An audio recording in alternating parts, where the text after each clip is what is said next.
के महिमा लगावत हूँ। मैं गावत हूँ गा, मैं गावत हूँ ना। वो तो सर के देवैया सरस्वती सरस्वती मोरे भाई। वो तो सर के देवैया सरस्वती सरस्वती मोर दीदी। स्वर के देवैया सरस्वती ओकर महिमा महान, माता की महिमा लगावत हो। मैं गावत हो गा, मैं गावत हो ना। वो तो स्वर के देवैया सरस्वती सरस्वती भाई दीदी। वो तो सर के देवैया सरस्वती सरस्वती भाई दीदी।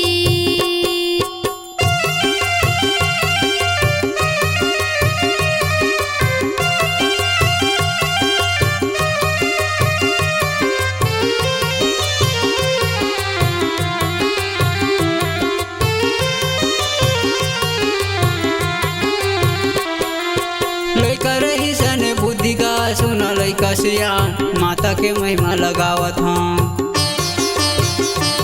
मैं गावत हूँ गा, मैं गावत हूँ ना। वो तो ज्ञान बुद्धि के देवैया ये देवैया ये मोर दाई। वो तो ज्ञान बुद्धि के देवैया ये देवैया ये मोर दाई। लइका रही सन बुद्धि गा सुनो लइका सियान, माता की महिमा लगावत हो। मैं गावत हो गो, मैं गावत हो गा। वो तो ज्ञान बुद्धि के देवैया ये मोर भाई। वो तो ज्ञान बुद्धि के देवैया ये मोर दीदी।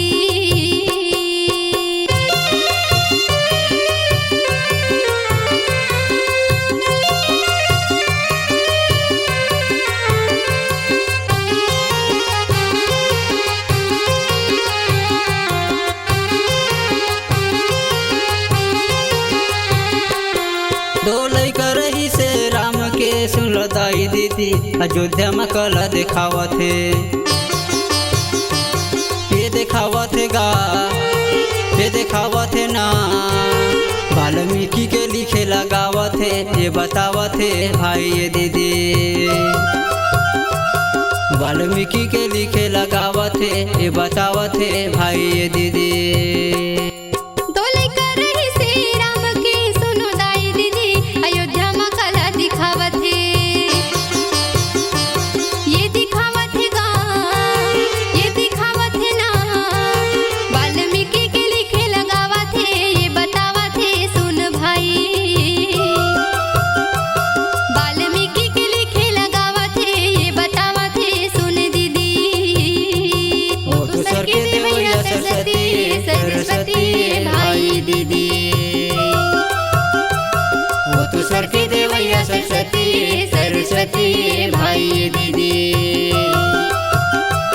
वो तो सर के देवैया सरस्वती सरस्वती भाई दीदी। वो तो सर के देवैया सरस्वती